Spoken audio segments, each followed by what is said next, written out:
விஷயத்தை தான் பார்க்கணும். சோ கண்டிப்பா தம்பி ஒரு நாள் நேர்ல கூட்டிட்டு வர முயற்சி பண்ணுங்க. எங்க இருந்து கால் பண்ணிருக்கீங்கம்மா? நாங்க கும்பகோணம் மேம். நேர்ல ஒரு தடவை கூட்டிட்டு வர முயற்சி பண்ணுங்கம்மா. அதுதான் நாங்க ரிப்போர்ட் எல்லாம் வச்சிருப்பீங்க இல்லையா? அட்லீஸ்ட் தம்பியோட வீடியோ, நடக்கிற வீடியோ அல்லது அவர் எப்படி இருக்கிறாருங்கிற வீடியோ, அப்புறம் அவரோட ரிப்போர்ட்ஸ் ஏதாவது இருந்தா இதை அனுப்பி விட்டா கூட போதும். நேர்ல கூட்டிட்டு வரணும்னு கூட சிரமப்பட்ட அவசியம் இல்ல. இந்த ரிப்போர்ட்ஸ் எல்லாம் அனுப்பி வைங்க. அனுப்பிட்டு கால் பண்ணி இந்த மாதிரி பேஷண்டோட ரிப்போர்ட் அனுப்பியிருக்கோன்னு கூப்பிட்டு சொல்லுங்க. பிகாஸ் யாரோட ரிப்போர்ட் வருதுன்னு தெரியாது. ஏகப்பட்ட ரிப்போர்ட்ஸ் வந்துட்டே இருக்கும்மா, யாரோடதுன்னு தெரியாது. கூப்பிட்டு இன்ஃபார்ம் பண்ணுங்க. பார்த்துட்டு நாங்களே திரும்ப கால் பண்றோம். டோன்ட் வரிமா. அழைத்தமைக்கு நன்றி அம்மா. இனிப்புல தொடர்ந்து அடுத்த நேரம் இருக்காங்க, பேசிடலாம். மக்கள் வணக்கம். ஹலோ வணக்கம் அம்மா, உங்க பெயர் சொல்லுங்க. அம்மா உங்க தொலைக்காட்சியின் ஒலியளவை முற்றிலும் குறைச்சிட்டு பேசுங்கம்மா. இணைப்புல தாமா இருக்கீங்க, தொடர்ந்து பேசுங்க. உங்க தொலைக்காட்சியின் ஒலியளவை முற்றிலும் குறைச்சிட்டீங்களா? இணைப்புல இருக்கீங்கம்மா, தொடர்ந்து சொல்லுங்க. உங்க பெயர் சொல்லுங்க. இணைப்புல நேரில் நம்ம தொடர்ந்து பேசலாம். இப்போ உங்க மருத்துவமனை எங்க இருக்கு, எப்படி தொடர்பு கொள்ளலாம்? ஹாஸ்பிட்டல் நம்பர்ஸ் வந்து டிஸ்பிளேல போயிட்டே இருக்கு பாருங்க. ஸ்க்ரால்லையும் இருக்கு, டிஸ்பிளேலையும் இருக்கு. நம்மளோட முகாம் வந்து நிறைய ஒரு 6-7 இடங்கள்ல நடக்குதுங்கிறத ஸ்க்ரால்ல நீங்க பார்த்துருப்பீங்க. நம்மளோட மெயின் பிரான்ச் எங்க இருக்கு அப்படின்னு கேட்டிங்கன்னா, கோயம்புத்தூர்ல ஃபங்க்ஷன் ஆயிட்டு இருக்கிறோம். சேரன் மாநகர் அப்படின்ற இடத்துல, விளாங்குறிச்சி ரோடு இன்னும் எக்ஸாக்டா சொல்லணும்னா. ஸோ நம்ம ஹாஸ்பிட்டல் வந்து 23 இயர்ஸ்க்கு மேல அட்மிஷன் பேஸ்டு ஹாஸ்பிட்டலா ஃபங்க்ஷன் ஆகுது. எங்களோட ஸ்பெஷாலிட்டி என்னன்னு கேட்டிங்கன்னா, நோ மெடிசன்ஸ் ட்ரீட்மெண்ட், அதாவது மருந்துகள் இல்லாத சிகிச்சை முறை. மெடிசன்ஸ் இல்லாத என்ன டாக்டர் ட்ரீட்மெண்ட் அப்படின்னா ஒன்லி அக்குபஞ்சர். அதாவதுங்க ட்ரீட்மெண்ட் அப்படின்னா மெடிசன்ஸ் தான், அப்படிதான் நமக்கு சொல்லப்பட்டிருக்கு. அதை பிரேக் பண்ணக்கூடிய விஷயம் தான் அக்குபஞ்சர். மெடிசன்ஸ் இல்லாத ஒரு ட்ரீட்மெண்ட் எடுத்து ஒரு பிரச்சனையை சொல்யூஷன் கொடுக்க முடியுமா அப்படின்னு கேட்டா கண்டிப்பா நீங்க அக்குபஞ்சரை ரிலை பண்ணலாம், சூஸ் பண்ணலாம். ப்ராப்பரான சிகிச்சையை நீங்க மேற்கொள்ளணும், அதுதான் ரொம்ப முக்கியம். நம்ம ஒரு மருந்தை சாப்பிட்டோம், ஒரு 1/2 மணி நேரத்துல நம்ம தலைவலி போயிடுச்சுன்னு நீங்க எதிர்பார்க்க கூடாது. மறுபடியும் அந்த தலைவலி வரும், புரியுதுங்களா? இங்க அப்படி கிடையாது. படிப்படியா உங்க தலைவலிக்கான ரீசனை தெரிஞ்சுக்கிட்டு அதுக்கான சிகிச்சை முறையை நம்ம மேற்கொள்ளும் போது உங்களோட பிரச்சனைக்கு, அதாவது அந்த தலைவலிக்கான ரீசன், ரூட் காஸை நம்ம ட்ரீட் பண்ணிடுறோம். அப்போ தலைவலி பெர்மனண்டா வராது. அதுக்கு நீங்க அந்த சிகிச்சை, இந்த அக்யூபஞ்சர் சிகிச்சை முறையை கொஞ்சம் பொறுமையா, சின்சியரா, உங்க உடம்புக்கு டைமை சரி பண்றதுக்கான டைமை கொடுத்து நீங்க சிகிச்சை எடுத்தீங்கன்னா கண்டிப்பா டெஃபினட்டா இதுல மாற்று கருத்து இல்லாம உங்களோட பிரச்சனைகள் சால்வ் ஆயிடும். அண்ட் நம்மளோட பிரான்ச் அப்படிங்கிறது சென்னையிலும் இயங்கிட்டு இருக்கிறோங்க. எல்லா வாரமும் சனிக்கிழமைகள்ல மாத்திரமே நாங்க சென்னையில அவைலபிளா இருக்கிறோம். முன்கூட்டியே உங்களோட அப்பாயின்மெண்ட்ஸ் எடுத்துட்டு அப்புறம் வந்து பாருங்க எங்களை சென்னையில. மற்ற நாள் ஃபுல்லாவே நம்ம ஹாஸ்பிட்டல் ஓப்பன்ல தான், அதாவது நம்ம கிளினிக் ஓப்பன்ல தான் இருக்கும் சென்னையில. நீங்க த்ரூ அவுட் த வீக் நீங்க ட்ரீட்மெண்ட்ஸ் இங்கேயே எடுத்துக்க முடியும். தொடர்ந்து பேசலாம். இணைப்புல நேர் இருக்காங்க, பேசிடலாம். மக்கள் வணக்கம். இணைப்புல இருக்கீங்க, தொடர்ந்து பேசுங்க. உங்க பெயர் சொல்லுங்க. ஹலோ வணக்கம் அம்மா, உங்க பெயர் சொல்லுங்க. என் பேர் கலாங்க. எந்த ஊர்ல இருந்து பேசுறீங்கம்மா? நீலகிரி மாவட்டம் ஊட்டிங்க மேடம். சரிங்கம்மா, உங்களுக்கான சந்தேகங்களை மருத்துவர்கிட்ட கேளுங்க. வணக்கம்மா. வணக்கம்மா. சொல்லுங்கம்மா. மேடம் வணக்கம் மேடம். வணக்கம்மா. வணக்கம், சொல்லுங்க. எனக்கு தலைச்சுத்துங்க மேடம். எனக்கு தலைச்சுத்துங்க, ஒரு கையும் காலும் வேலை செய்யுங்க. எவ்வளவு என்ன படுறாங்க மேடம்? தலை சுத்தல் இருக்கு, கைங்கால வேலை செய்யலையா? ஆமாங்க, ஒரு சோத்து கை சோத்துக்கு ஆளுங்க. நடுக்க வேற இருக்குதுங்க, நடுக்க வேற. எவ்வளவு நாளா இந்த ப்ராப்ளம் இருக்குங்க? இது ஒரு 6 மாசத்துக்கு மேடம். எங்க வீட்டுல அவரு கூட்டு கும்பிட்டு ஆசைக்கு எங்கீங்க. நீங்க கூட யாராவது கூட்டிட்டு, ஊட்டி தானம்மா, கோயம்புத்தூர் கூட்டிட்டு வாங்க. தங்கி இருந்து சிகிச்சை எடுக்கிறதுக்கான பாசிபிலிட்டிஸ், அதாவது அங்க தங்கி இருந்து சிகிச்சை எடுக்கணும். என்னம்மா? கோயம்புத்தூர் எங்கீங்க? விளாங்குறிச்சி ரோடுமா, சேரன் மாநகர். அட்ரஸ் எல்லாம் கீழே ஹாஸ்பிட்டல் நம்பரை கூப்பிட்டீங்கன்னா அவங்க உங்களுக்கு சொல்லுவாங்க. வர்றதுக்கு முன்னாடி போன் பண்ணிட்டு ரூம் இருக்கா செக் பண்ணிட்டு வாங்க. நன்றிம்மா. அழைத்தமைக்கு நன்றி அம்மா. இணைப்புல தொடர்ந்து அடுத்த நேரம் இருக்காங்க, பேசிடலாம். மக்கள் வணக்கம். இணைப்புல இருக்கீங்க, தொடர்ந்து பேசுங்க. உங்க பெயர் சொல்லுங்க. வணக்கம் ஐயா, எந்த ஊர்ல இருந்து பேசுறீங்க? நான் திருச்சியில இருந்து பேசுறேன் மேடம். சரிங்க, உங்களுக்கான சந்தேகங்களை மருத்துவர்கிட்ட தெளிவா தொடர்ந்து கேளுங்க. ஐயா வணக்கம். வணக்கம் மேடம். சொல்லுங்க ஐயா. இந்த காலுக்கு மணிக்கட்டுல வந்து ஆள் மணிக்கட்டு ஜாயிண்ட்ல நீர் கட்டி மாதிரி இருக்கு மேடம். யாருக்காக கேக்குறீங்க? எனக்காக மேடம். உங்களுக்கு தான். சரி, எவ்வளவு நாளா இருக்கு? எந்த இடத்துல கரெக்டா இருக்குன்னு சொல்லுங்க. கால் மணிக்கட்டுல ஜாயிண்ட் கிட்ட இருக்கு. ஐயா ஜாயிண்ட் இந்த பக்கமும் உள் பக்கமும் இருக்கு, வெளி பக்கமும் இருக்கு. எந்த இடத்துல இருக்கு? உள் பக்கம் ரைட் சைடுல. உள் பக்கம். சரி. ஆமா. 2 வருஷத்துக்கு முன்னாடி எம்ஆர்ஐ ஸ்கேன்ல அப்படிதான் நீர் கட்டின்னு சொல்றாங்க. ஆனா இன்னமும் அது சரியாக முடியல. அதுக்காக ஹோமியோபதி மருந்து சாப்பிட்டுட்டு இருக்கேன். நீங்க என்ன பண்ணீங்கன்னு எனக்கு சொல்ல வேண்டாம் ஐயா. என்ன மெடிசன் பாத்தீங்க, என்ன ட்ரீட்மெண்ட் பாத்தீங்கல்ல எங்களுக்கு வேண்டாம். உங்க ஹிஸ்டரி எல்லாம் வேண்டாம். உங்களோட பிரச்சனை இப்பவும் இருக்கு. எவ்வளவு நாளா இருக்குங்கறத சொன்னீங்கனாலே போதும். உங்க வயசோட 48 வயசு மேடம். ஆனா 2 வருஷமா இருக்கு. எவ்வளவு? 2 வருஷமா? 2 வருஷமா. சரி சரிங்க. எந்த மருந்து மாத்திரையும் சரியாக மாட்டேங்குது. ஆமா. நான் அதாவது நீங்க சொல்ற மாதிரி எனக்கு புரிஞ்சதை நான் சொல்றேன். உங்களோட கால் பாதம் இப்படி இருக்குன்னா நல்ல கவனிங்க. கால் பாதத்தோட மணிக்கட்டோட உள்பகுதி இது, அதாவது தொடைப்பகுதின்னு சொல்லுவோம் இல்லையா, காலோட உள்பகுதி இது வெளிப்பகுதி, முழியோட வெளிப்பகுதி. மால்யூலஸ் மாலிகஸ்னு சொல்லுவாங்க. அது 2 போனும் அப்படித்தான் இருக்கும். 2ம் ஒரே போனுங்க. இந்த போன் வெளிப்பக்கம், இது உள்பக்கம். நீங்க சொல்றது இந்த பக்கமா? அத உள் பக்கத்துல வலி இருக்கு, வெளியில வீக்கமா இருக்கு. இங்க உங்களுக்கு வலி இருக்கு, வீக்கம் இங்க இருக்கு, வெளியில வீக்கம் இருக்கு. வெளியில வீக்கம் இருக்கு. இது ஐயா ஒரு விஷயம் நல்லா கவனிங்க. 2 விஷயம் நீங்க உங்ககிட்ட நான் கேட்கணும். ஒரு விஷயம் இல்ல, 2 விஷயம் கேட்கணும். இந்த நீர் கட்டி, நீர் வீக்கம் அப்படிங்கிற ஒரு விஷயம், அந்த வார்த்தையிலேயே அதுக்கான பொருள் இருக்கு. என்ன இருக்கு? சொரந்து வீங்கி இருக்குன்னு அர்த்தம். கரெக்டா? நீர் சொரந்து வீங்கி இருக்குன்னு அர்த்தம். அப்போ உங்க உடம்பு உங்களுக்கு என்ன உணர்த்திட்டு இருக்கு அப்படின்னு கேட்டா, வீக்கத்தை நீங்க பாக்காதீங்க, இருக்கிற இடத்த பாக்காதீங்க. அது 2ஆம் பட்சம். நமக்கு அதுவும் சரியாகணும். ஆனா அந்த பிரச்சனை உருவாகிறதுக்கான ரீசன் உங்களோட உடம்புல இருக்கக்கூடிய நீர் சார்ந்த உறுப்பு அப்படின்னு நாங்க சொல்லல. உங்க உடம்பு உங்களுக்கு உணர்த்த விரும்புது. இதுல இன்னும் நிறைய விஷயங்கள் சொல்லும். இப்ப நான் நீர் சார்ந்த விஷயம்னு சொல்லிட்டேன். யூரினரி பிளாடர், கிட்னி, இந்த 2 உறுப்பும் பிரச்சனையில இருக்குங்கிறது உங்களோட உடம்பு வீக்கத்துல சொல்லுது. தாண்டி யூரின்லயும் உங்களோட பிரச்சனை காட்டும். யூரின் அடிக்கடி போறது, கடுகடுப்பா இருக்கு, எரிச்சலா இருக்கு, ஃபோமி யூரினேஷன் சொல்றது, அதாவது நுரைச்சு போற மாதிரி இருக்கிறது, நைட்ல 2-3 தடவை எந்திரிக்கிற மாதிரி இருக்கிறது, இப்பதான் யூரின் போயிட்டு வந்தோம் மறுபடியும் யூரின் போகணும் போல ஒரு எண்ணம் இருக்கிறது, ஃப்ரீக்வெண்ட் யூரினேஷன் ரொம்ப கம்மியா இருக்கு ஆனா அடிக்கடி போயிட்டே இருக்கிறேன். இதுல ஏதாவது ஒரு சிரமம் இருக்கணும். என்ன இருக்கு? இல்ல அந்த மாதிரி இல்ல மேடம். நைட்ல மட்டும் எப்பயாவது ஒரு ட்ரிப் நீங்க சொல்ற மாதிரி இருக்கு, மத்த நேரத்துல அந்த மாதிரி கிடையாது. கண்டிப்பா இருக்கணும். இதுல ஏதாவது ஒரு சிரமம் உங்களை அடிக்கடி பாதிச்சுட்டு இருக்கணும். நீங்க அத பெரிய விஷயமா எடுத்துக்கல. வலியையும் வீக்கத்தையும் மட்டும்தான் பாக்குறீங்க. தாண்டி காதுல ஏதாவது இரைச்சல் சவுண்ட் இருக்கான்னு பாருங்க. இடுப்பு கீழே தெம்பு இல்லையான்னு பாருங்க. இடுப்பு வலி, இடுப்புல ஸ்ட்ரெயின், கழுத்துல ஸ்டிஃப்னஸ், கழுத்து வலி, அடிக்கடி கழுத்து பிடிச்சுக்கிற மாதிரி இருக்கிறது, முதுகுத்தண்டு சம்பந்தமான வலியோ சிரமமோ ஸ்டிஃப்னஸோ, இதுல ஏதாவது ஒண்ணு இருக்கணும். மனசுக்குள்ள பய உணர்வு அதிகமா இருக்கணும். முடி நிறைய கொட்டிட்டு இருக்கிற மாதிரி இருக்கணும். இன்னும் நிறைய விஷயங்கள் இருக்கு. இதுல நான் சொன்னேன் இல்லைங்களா, கொஞ்சம் ஒரு 10% தான் சொல்லியிருக்கேன். நீங்க கவனிக்கக்கூடிய வகையில தான் சொல்லியிருக்கேன். இதுல ஏதாவது ஒன்னாவது குறைஞ்சபட்சம் ஐயாவுக்கு இருக்கணும். ஏன்னா உங்க பிரச்சனை 2 வருஷமா சொல்லியிருக்கீங்க. இதுக்கும் உங்களோட வீக்கத்துக்கும் சம்பந்தம் இருக்கு. நீங்க கவனிச்சு பார்த்துட்டு கூட பொறுமையா எங்களுக்கு சொல்லுங்க. ட்ரீட்மெண்ட் உங்களோட நீர் சார்ந்த பிரச்சனையை ட்ரீட் பண்ணா மாத்திரமே இந்த பிரச்சனை சால்வ் ஆகும். நன்றி ஐயா. அழைத்தமைக்கு நன்றி ஐயா. இணைப்புல தொடர்ந்து அடுத்த நேரம் இருக்காங்க, பேசிடலாம். மக்கள் வணக்கம். அம்மா வணக்கம்மா. வணக்கம் அம்மா, உங்க பெயர் சொல்லுங்க. என் பேர் செல்விமா. நாங்க காரைக்குடியில இருந்து பேசுறோம். சரிங்கம்மா, உங்களுக்கான சந்தேகங்களை மருத்துவர்கிட்ட தெளிவா தொடர்ந்து கேளுங்கம்மா. அம்மா வணக்கம். அம்மா வணக்கம்மா. வணக்கம்மா, சொல்லுங்க. காரைக்குடியில இருந்து பேசுறோம்மா. சந்தோஷம்மா, சொல்லுங்க. இது என் மகத்து புள்ள 11 வயசு ஆகுதுமா. அவன் வளர்ச்சி இல்லாம இருக்கான். சரிம்மா, அதுக்கு என்னங்கம்மா பண்ணலாம்? நாங்களும் நிறைய வைத்தியம் எல்லாம் பாத்துட்டோம்மா. இல்லம்மா, வளர்ச்சி இல்லைன்னு சொன்னா உங்க பேரண்ட்ஸ், அதாவது அந்த குழந்தையோட பேரண்ட்ஸ் அப்படிங்கிறவங்க நார்மல் ஹைட்ல இருக்கிறாங்களா? அவங்களும் கம்மியா? அந்த பையனோட அப்பா நல்ல 6 அடி இருப்பாரு மர்மையன். பொண்ணு 5 அடி இருக்கா. அவங்க வகையில யாரும் கிட்டையெல்லாம் இல்லம்மா. இல்ல, எங்க வகையிலயும் அந்த மாதிரி இல்லங்கம்மா.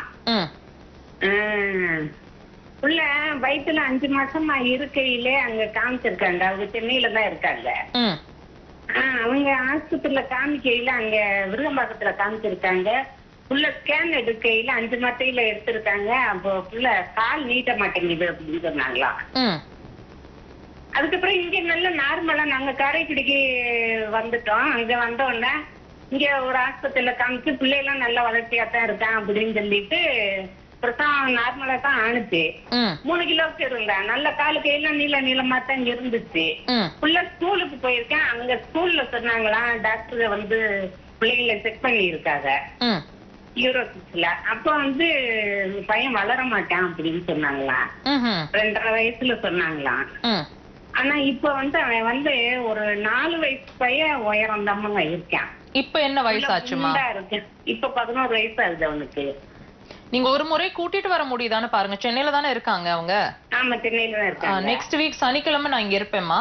சாட்டர்டே மட்டும் தான் சென்னையில இருப்பேன். முன்னாடியே அப்பாயின்மெண்ட் எடுத்துட்டு டைம் எடுத்துட்டு தம்பிக்கு லீவா இருந்தா ஒரு தடவை கூட்டிட்டு வர சொல்லுங்க. என்ன ப்ராப்ளம்ங்கறத இப்ப அவங்க எப்படி டயக்னோஸ் பண்ணாங்க நமக்கு தெரியாதுமா. கண்டிப்பா நம்ம ஒரு தடவை டயக்னோஸ் பண்ணுவோம். ஒரு முறை கன்சல்டேஷன் கூட்டிட்டு வா சொல்லுங்க. அழைத்தமைக்கு நன்றி அம்மா. இன்று இணைப்பு கிடைக்காத நேயர்கள் எப்படி உங்களை தொடர்பு கொள்ளலாம்? ஹாஸ்பிட்டல் நம்பர்ஸ் நோட் பண்ணி வச்சுக்கோங்க. நாளை காலை 11 மணில இருந்து 12 மணிக்குள்ள ஹாஸ்பிட்டல் நம்பர்ஸை காண்டாக்ட் பண்ணீங்கன்னா கண்டிப்பா டைரக்டா எங்க கிட்ட லைன் டிரான்ஸ்ஃபர் பண்ணுவாங்க. நீங்க எங்க கிட்ட டைரக்டா பேச முடியும். உங்களுடைய வெளியூர் முகாம் பத்தி இன்னொரு தடவை நேயர்களுக்காக சொல்லுங்க. நம்மளோட கேம்ப் அப்படிங்கிறது 25ஆம் தேதி பெங்களூர், 2ஆம் தேதி அதாவது ஜூலை மாசங்க. இது ஜூலை மாசம் 2ஆம் தேதி நான் அப்படியே ரீட் பண்றேன் உங்களுக்கு. 2ஆம் தேதி சேலம், 16ஆம் தேதி திருச்சி, 30ஆம் தேதி மதுரை. இது வந்து ஜூலை மாத கேம்புங்க. அடுத்தது ஆகஸ்ட் மாதம் அப்படிங்கிறது 6ஆம் தேதி ஈரோட்லயும் 13ஆம் தேதி திருநெல்வேலியிலும் நடக்க இருக்கு. ஸோ இது எல்லாமே நாங்க கொடுத்துட்டே வரோம். நீங்க அந்த டேட்ஸை ஃபாலோ பண்ண முடியலன்னா கீழே ஸ்க்ரால்ல போயிட்டே இருக்கும் பாருங்க, அதையும் நோட் பண்ணி வச்சுக்கோங்க. ஃபர்தர் டீடைல்ஸ் நீங்க தெரிஞ்சுக்கணும் கேம்ப் பத்தி அப்படின்னா ஹாஸ்பிட்டல் நம்பர்ஸை காண்டாக்ட் பண்ணுங்க. ஒவ்வொரு இடமும் டேட்டோட தனித்தனியா அவங்க உங்களுக்கான டவுட்ஸ் எல்லாமே கிளாரிஃபை பண்ணிட்டு அப்புறம் நீங்க புக் பண்ணிட்டு வரலாம். நம்மளோட மெயின் பிரான்ச் அப்படிங்கிறது கோயம்புத்தூர்ல ஃபங்க்ஷன் ஆகுது. கோயம்புத்தூர்ல மாத்திரமே அட்மிஷன் ஹாஸ்பிட்டலுங்க. சென்னையில பிரான்ச் இருக்கு, பட் சென்னையில ஓபி பேஷண்ட்ஸ் மட்டும் தான் பார்க்க முடியும். அட்மிஷன் வந்து சென்னையில கிடையாது, ஒன்லி கோயம்புத்தூர் மட்டும் தான். வெளிநாடுகள்ல இருக்கிற நேயர்கள் உங்களை எப்படி தொடர்பு கொள்ளலாம்? ஹாஸ்பிட்டல் நம்பர்ஸ் 469 முடியுது பாருங்க. அந்த நம்பர்ஸ் வந்து வாட்ஸ்அப்ல கனெக்ட் ஆயிருக்கிறோம். அண்ட் 4 நம்பர் கொடுத்துருக்கோம். டைரக்ட் கால் நீங்க ஹாஸ்பிட்டல் நம்பர்ஸ்க்கு கால் பண்ணுங்க. உங்களோட ரிப்போர்ட்ஸ் வந்து என்ன ஃபைண்டிங்ஸ் இருக்கு, உங்களுக்கு என்ன டயக்னோஸோ என்ன ப்ராப்ளம், ஸோ அந்த ரிப்போர்ட்ஸ் அனுப்பிட்டு கால் பண்ணி இந்த ப்ராப்ளம் இருக்கு, நாங்க we have to get diagnosed அப்படின்னு சொல்லி நீங்க கால் பேசுனீங்கன்னு சொன்னா நாங்க உங்க ரிப்போர்ட்ஸை பார்த்துட்டு we'll be able to answer you. இப்போ இந்த அக்குபஞ்சர் சிகிச்சை முறையில் எல்லா விதமான நோய்களுக்கும் தீர்வு இருக்கா? கண்டிப்பாங்க. சில விஷயங்கள் மாத்திரமே அக்குபஞ்சர்ல நாங்க தீர்க்க முடியாது. எந்த விஷயங்கள்ன்றத ஜஸ்ட் ஒரு ஃபியூ விஷயங்களை வச்சு சொல்லிடலாம். எமர்ஜென்சியா இருக்கக்கூடிய எந்த கண்டிஷனையும் எங்களால ஹேண்டில் பண்ண முடியாது. அதர் தேன் எமர்ஜென்சி நீங்க வந்து நீங்களே லிஸ்ட் பண்ணிக்கங்க எந்தெந்த டிசீசஸ்ங்கிறத.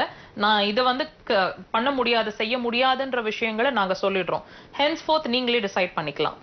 எமர்ஜென்சியா என்ன கண்டிஷன், ஒரு எலும்பு முறிஞ்சிருக்கு, ஃப்ராக்சர், ட்ராமா கண்டிஷன்ஸ், ஃபயர் ஆக்சிடென்ட்ஸுங்க, சூசைடல் அட்டம்ப்ஸ், தற்கொலை முயற்சி, அண்ட் பூச்சிக்கடி இருக்கு இல்லைங்களா, இன்செக்ட் பைட்ஸ், அது மாதிரி விஷப்பூச்சி கடிகள், இது எல்லாமே நம்ம அவசர கால சிகிச்சைக்கு கொண்டு போவோம். ஸோ இந்த விஷயங்களை மாத்திரமே நம்ம அக்குபஞ்சர்ல ஹேண்டில் பண்ண முடியாது.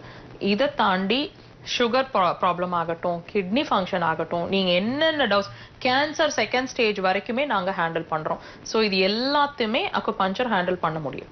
இப்ப வேற ஒரு நோய்க்காக அவங்க வந்து மருந்து எடுத்துட்டு இருக்காங்க, இப்ப அவங்கள வந்து இந்த அக்குபஞ்சர் சிகிச்சை முறை எடுத்துக்கணும்னு விருப்பப்பட்ட அவங்களும் எடுத்துக்கலாம்? தாராளமா. நீங்க எந்த மெடிசன் எடுத்துட்டு இருந்தீங்கன்னாலும், எனக்கு வந்து பயமா இருக்கு டாக்டர், மெடிசன்ல இருந்து வெளியே உடனே நான் வர விரும்பல, ஆனா அக்குபஞ்சர் எடுக்கணும், ட்ரை பண்ணலாமா, தாராளமா பண்ணலாம். நீங்க பயப்படவே வேண்டாம். ஏன்னு கேட்டீங்கன்னா, ஒரு மெடிசனோட இன்னொரு மெடிசன் சேரும் போதுதான் நமக்கு ஒரு பயம் வரும். அல்கெமிக்கல் சேஞ்சஸ் ஏதாவது நடந்துருமான்னு. அது மாதிரி நாங்க எந்த மெடிசனும் கொடுக்கல.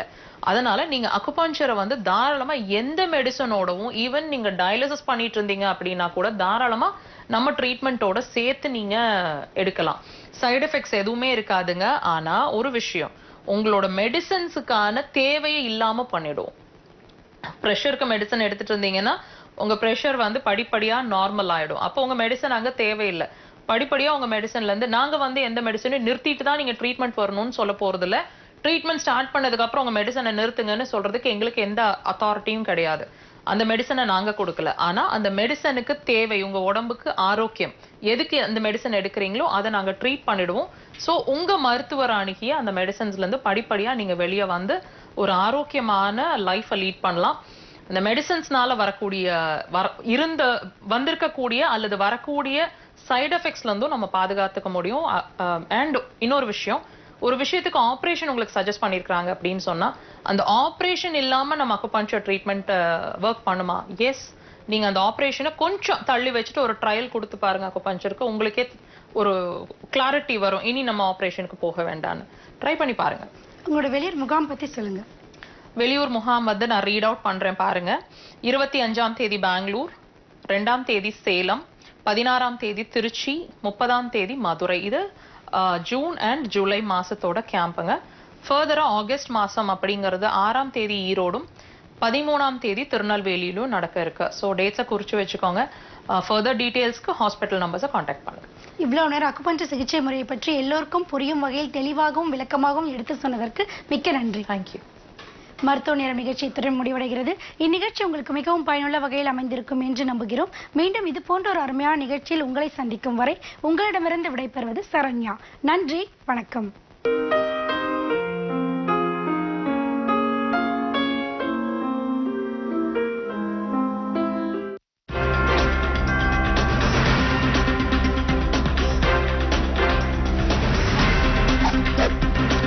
இஸ்ரேல் ஈரானில் உள்ள தமிழர்களுக்கு உதவும் வகையில் டெல்லியில் 24 மணி நேரமும் இயங்கும் கட்டுப்பாட்டு அறை அமைத்தது தமிழக அரசு. 100 கோடி இதர பிற்படுத்தப்பட்ட மக்களுக்கு இடஒதுக்கீடு பெற்றுத் தந்தது ஆணைமுத்துவும் மருத்துவர் ராமதாசும் தான் என அன்புமணி உறுதி. பாலியல் குற்றவாளி ஞானசேகரன் வழக்கில் அண்ணாமலையிடம் விசாரணை நடத்த கோரி சென்னை உயர்நீதிமன்றத்தில் மனு.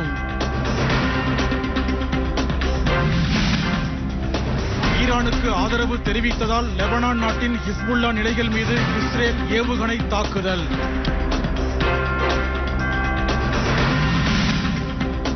வால்பாறை சட்டப்பேரவை தொகுதி அதிமுக உறுப்பினர் அமுல் கந்தசாமி உடல்நலக்குறைவு காரணமாக காலமானார்.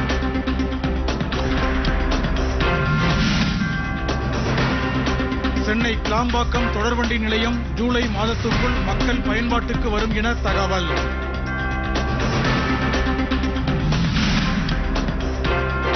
தருமபுரி மாவட்டம் மாரண்ட அள்ளியில் பட்டா மாறுதலுக்கு 2000 ரூபாய் கையூட்டு வாங்கிய கிராம நிர்வாக அலுவலர் பிரபு கைது.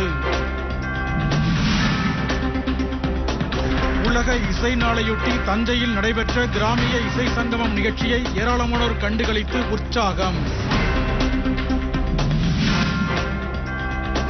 வழக்குரைஞர்கள் பாதுகாப்பு சட்டத்தை நிறைவேற்றக் கோரி விருத்தாசலத்தில் வழக்குரைஞர்கள் பணி புறக்கணிப்பு போராட்டம். திருப்பூரில் கைபேசியில் பேசியவாறு அரசு பேருந்தை இயக்கிய ஓட்டுநர், துறை சார்ந்த நடவடிக்கை எடுக்க பயணிகள் கோரிக்கை.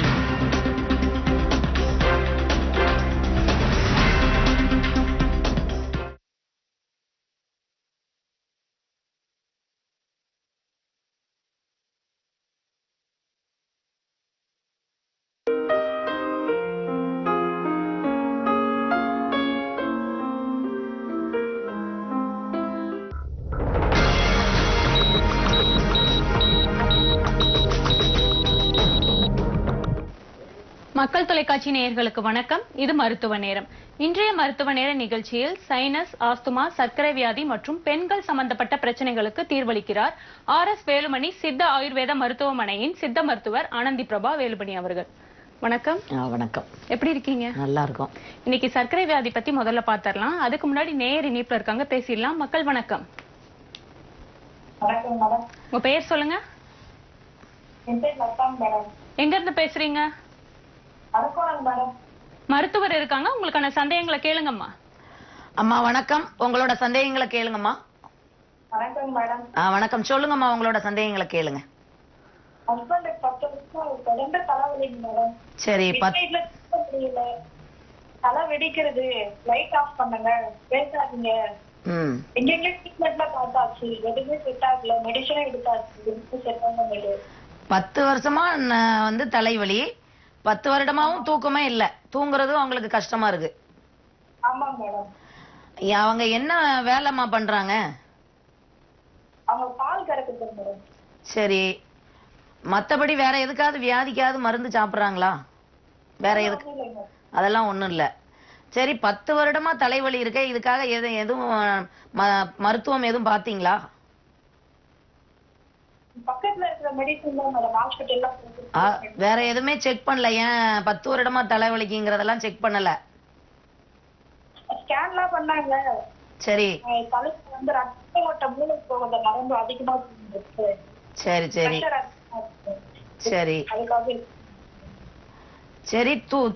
இப்ப வந்து 10 வருடமா தூக்கம் இல்லையே, அப்ப அவங்களுக்கு மோஷன் எல்லாம் ஃப்ரீயா போகுதாமா? நார்மலா கண்டிப்பா போகிறதுக்கு வாய்ப்பே இல்லம்மா. தூக்கமின்மை, உடம்பு உஷ்ணமாயிரும், மோஷன் ஃப்ரீயா போறதுக்கு சான்ஸே இல்ல.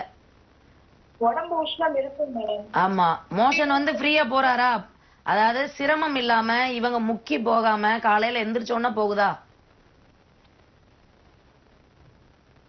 3 days once, 4 days once அந்த மாதிரி. பாருங்க, பாத்தீங்களா? சரிம்மா, இதற்கான விளக்கத்தை நான் சொல்றேம்மா. தொலைபேசி கட் பண்ணிட்டு நம்ம தொலைக்காட்சியை பாருங்க. இப்ப பாத்தீங்கன்னா, இந்த மலச்சிக்கல் அப்படிங்கிற ஒரு பிரச்சனை பல வியாதிகளுக்கு ஒரு லீடா போய் அமைஞ்சிருது. ஏன்னா மலச்சிக்கல்ங்கிறது நம்ம நார்மலா மோஷன் இன்னைக்கு போல நாளைக்கு போயிட்டோங்கிறதுலாம் வந்து ஒரு தீர்வு கிடையாது. இப்ப மலம் தேங்கி தேங்கி என்ன ஆகும்னா, மலம் குடல் பகுதியில தேங்குது அப்படின்னா என்ன ஆகும்னா, பித்தம் அதிகரிச்சிடும்.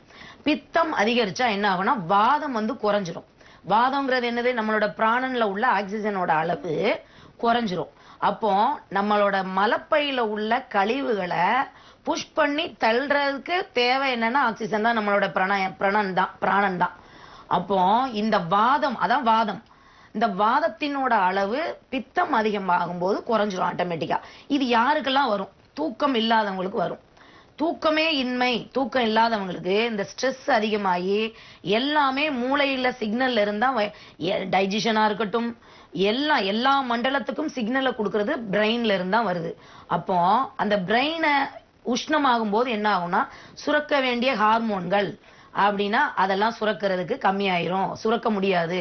நம்ம சந்தோஷமா இருக்கிறதுக்கு ஒரு ஹார்மோன் சுரக்கணும், தூங்குறதுக்கு ஒரு ஹார்மோன் சுரக்கணும். இந்த மாதிரியான ஹார்மோன்களை சுரப்பதில் தடை ஏற்படும். இந்த ஸ்ட்ரெஸ், உடம்பு உஷ்ணமாறுது, மலச்சிக்கல் பிரச்சனை, இந்த மாதிரிலாம் இருக்கும்போது கீழே போக வேண்டிய வாயுகள், கெட்ட நீர் எல்லாம் சேர்ந்து மேலே ஏறி என்ன ஆகும், அவங்களுக்கு தலைவலி, தலைபாரம், இந்த மாதிரி மேலே போய் நீர் கோர்த்துக்கிடும். அந்த நரம்புகள் எல்லாம் நீர் கோர்த்துக்கிடும், அந்த தேவையில்லாத வாயுக்கள் கோர்த்துக்கிடும். அப்போ கழிவுகளை வெளியேற்றணும். அப்ப தலைவலி வந்து சைனஸ் பிரச்சனை இருந்தாலும் இந்த தலைவலி பிரச்சனை வரும். அப்போ 10 வருட காலமாக தலைவலிக்குனாலே இங்க மோஷன் பிரச்சனைனாலே சைனஸ் பிரச்சனை ஏற்படுறதுக்கு வாய்ப்புகள் அதிகம் இருக்குமா. சைனஸ் பிரச்சனை, சைனஸ் அதாவது மலச்சிக்கல் யாருக்கெல்லாம் இருக்கோ அவங்க சைனஸ் பிரச்சனை வரும். அப்போ பித்தம் அதிகமாறதுனால வாதம் குறைஞ்சு சைனஸ் பிரச்சனை, தலைவலி எல்லாமே அதோட சிம்டம்ஸ் தான். அதாவது சைனஸ்ன்னு நம்ம பார்க்கும்போது சைனஸ் வர்றதுக்கான காரணங்கள்னு இருக்கு இல்லையா. இப்போ மலச்சிக்கல் ஆகி இதனால தலைவலி, தலைபாரம் யாருக்கு ரொம்ப லாங் லைவா இருக்கோ இவங்களுக்கு எல்லாத்துக்குமே சைனஸ் பிரச்சனை வர்றதுக்கு வாய்ப்பு இருக்கு. அப்புறம் பாத்தீங்கன்னா நம்மளோட வைத்தியசாலையில இவங்களுக்காக இந்த மாதிரியான கழிவுகள் உள்ள தேங்கி இப்ப 3 நாளைக்கு 4 நாளைக்கு ஒருக்காதான் போயிட்டு இருக்காங்க. இவங்களுக்கு என்னெல்லாம் சரி பண்ணணும் அப்படின்னா, முதல்ல கழிவுகளை வெளியேற்றுவதில் கழிவு மண்டலத்தை சரி பண்ணணும். அப்புறம் தூக்கமின்மையோட இருக்காங்க, இந்த தூக்கத்தை அவங்களுக்கு வந்து சீர்படுத்தி நல்ல டயத்துக்கு தூங்கி நல்ல சாப்பாடுகள்லாம் அதாவது யாருக்கு தூக்கம் இல்லைன்னா குடல் பகுதிகள் சுத்தமா இல்லாம கழிவுகள் தேங்கி இருக்கிறவங்களுக்கு தான் தூக்கமும் கம்மிப்படும். ஸ்ட்ரெஸ் ஆகாம உடலை பித்தத்தின் குறைச்சி லெவல்ல குறைச்சி சரியான வாதத்தன்மையை அதிகரித்து இருக்க வேண்டிய அளவுல வாத பித்த கபத்தை சீர் செய்யும் போது இவங்களுக்குள்ள பிரச்சனை, அதான் கழுத்து பகுதியில நரம்பு அழுத்துற பிரச்சனை, இவங்களுக்கு கண்டிப்பா சைனஸ் பிரச்சனை இருக்கும். அதனாலதான் தலைவலி, தலைபாரம் இருக்கும். இதற்காகவும் நுரையீரல்ல உள்ள கோளைகளையும் அகற்றுறதுக்கு நம்மளோட வைத்தியசாலையில சிறந்த சித்த வைத்திய முறைகளை கொடுத்து சீரண மண்டலத்தை, நம்ம குடல்ல கழிவு மண்டலத்தையும் உள்ள கழிவுகளை வெளியேற்றி நம்மளோட சுவாச மண்டலத்தையும் சரி செய்து தலைவலி மற்றும் கழுத்து வலிகளை எல்லாத்தையும் குணப்படுத்திடலாமா. அது மட்டும் இல்ல, நம்மளோட சிகிச்சை முறையில வர்ம புள்ளிகளில் கழுத்து வலிக்கா இருக்கட்டும், தலைவலிக்கா இருக்கட்டும், வர்ம புள்ளிகளில் மசாஜுகள் கொடுத்து வர்ம புள்ளிகளை ஸ்டிமுலேஷன் பண்ணி விடும் போது இந்த பிரச்சனைகள்ல இருந்து முழுமையா விடுபடலாமா. நேர்ல வந்து பாருங்க. அழைத்தமைக்கு நன்றி. நம்ம இந்தியாவை பொறுத்த வரைக்கும் பாத்தீங்கன்னா சர்க்கரை வியாதி வந்து அதிகமா நிறைய பேருக்கு இருக்கு அப்படின்னு கேள்விப்பட்டிருப்போம். எதனால நமக்கு அதிகமா வருது, அதை எப்படி கட்டுக்குள்ள கொண்டு வரலாம் அப்படிங்கறத பத்தி சொல்லுங்க. கண்டிப்பா இது வந்து ஏன் வருதுங்கிறது வந்து நம்ம தெரிஞ்சுக்கிட வேண்டிய விஷயம். இப்ப மேலை நாடுகள்ல எல்லாம் இந்த அளவுக்கு பாதிப்பு இல்லை. காரணம் ஏன் அப்படின்னு நம்ம கேட்டோம்னா, அவங்க யாருமே காலை உணவை ஸ்கிப் பண்றது பழக்கமே கிடையாது. கரெக்டா உணவுகளை சரிவர எடுப்பாங்க. தேவையான உணவை தான் எடுப்பாங்க. அதுவும் குவான்டிட்டியும் பாத்தீங்கன்னா சரி கரெக்டான தேவைக்கு அதிகமான குவான்டிட்டி தான் எடுப்பாங்க. ஸ்கிப் பண்ண மாட்டாங்க. உடம்ப கொஞ்சம் அவங்களோட கிளைமேட்டுக்கு ஏத்தவாறு எல்லாத்தையுமே பிளெக்சிபிளா பண்ணிக்கிட்டே இருப்பாங்க. அதாவது அவங்க உடம்ப பேணுறதுல மேலை நாட்டவர்கள் வந்து அக்கறை காட்டுவாங்க. நம்ம நாட்டவர்கள் என்ன செய்யறாங்கன்னா, பொருளாதாரத்தை ஈட்டுவதற்காக அவங்க வேலைகளை செய்யணும்னு நம்ம உடம்ப கவனிக்காம விட்டுறாங்க. நம்ம நாட்டினர் இதுதான் பெரிய மிஸ்டேக் ஆகுது. அதை நம்ம பத்தி பார்க்கலாம். நேர் இணைப்புல இருக்காங்க, பேசிடலாம். மக்கள் வணக்கம். மக்கள் வணக்கம். நேர் இணைப்புல இல்ல, நம்ம தொடர்ந்து பேசலாம். கண்டிப்பா. இப்ப இவங்க எல்லாம் பாத்தீங்கன்னா இந்த பொருளாதாரத்தை ஈட்டுவதற்காக இவங்க தன்னுடைய உடம்பை பேணாமல் அப்போ நைட் முழுசும் சாப்பிடாம இருப்பாங்க.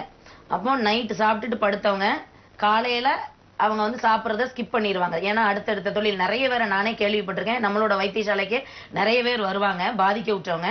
காலையில பாத்தீங்கன்னா இன்னைக்கு கூட ஒரு அம்மா இத்தனைக்கும் சக்கரை வியாதி இருக்கு, இருந்தா கூட காலையில உணவை நான் சாப்பிடாம தான் வந்தேன் அப்படின்றாங்க. எத்தனை மணிக்குன்னா 12 மணிக்கு சொல்றாங்க.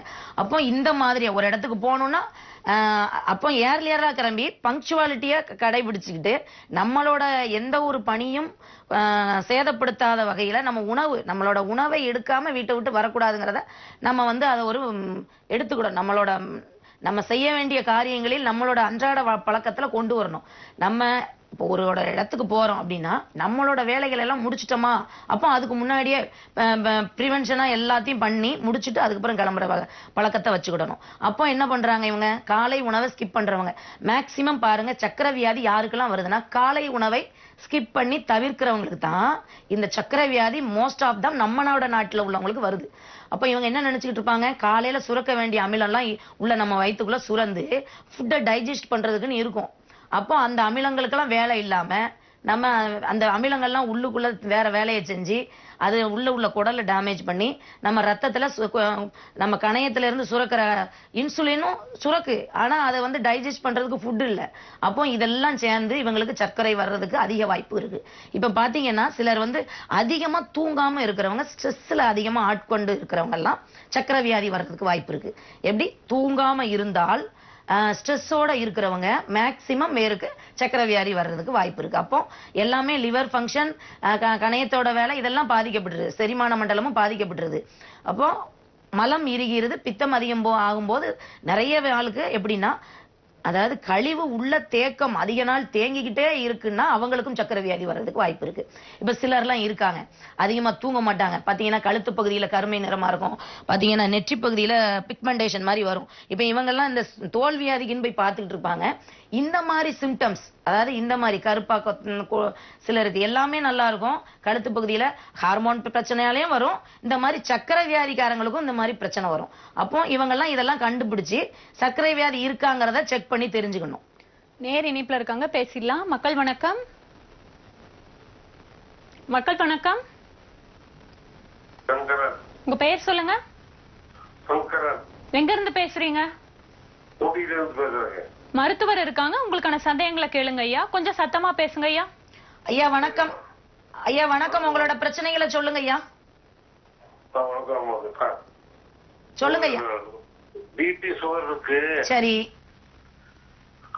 கான்டிபியூஷன் இருக்கு. சரி, அதுக்கு நீங்க எந்த நம்பருக்கு போன் பண்ண மருந்து கொரியர்ல? ஐயா வந்து முதல்ல கொரியர் மருந்துங்கிற நோக்கத்துல முதல்ல பேசாதீங்க.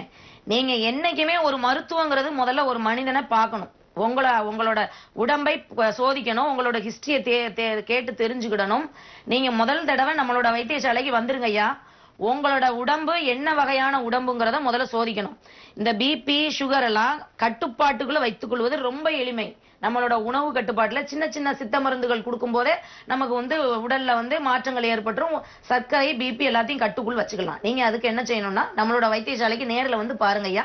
என்னைக்குமே முதல்ல ஒரு பேஷண்ட்டை பார்க்கும் போதுதான் அனலைஸ் பண்ண முடியும். இவங்க வந்து என்ன திரேகம் உள்ளவர், இவங்க வந்து ஸ்ட்ராங்கான ஆளா, என்ன மாதிரியான வீக்னஸ் இருக்கு. இப்ப சக்கரை வியாதி பிபி இருக்கும், வேற என்னெல்லாம் இருக்கு. சிலருக்கு கால் கருத்துரும், பார்த்தா அவங்கள பார்க்கணும் என்ன மாதிரியா பாதிக்கப்பட்டிருக்காங்க, சக்கரை வியாதியாலையும் பிபியாலையும் என்ன மாதிரி நீங்க பாதிக்கப்பட்டிருக்கீங்கிறத பார்க்கணும் ஏன் முதல்ல. அதனால மருந்துகள் அனுப்புறது முடியாதையா, நீங்க முதல்ல நேர்ல வரணும், பேஷண்ட்டை நாங்க பார்க்கணும். ஆனா இது அத்தனைக்குமே நம்மளோட வைத்தியசாலையில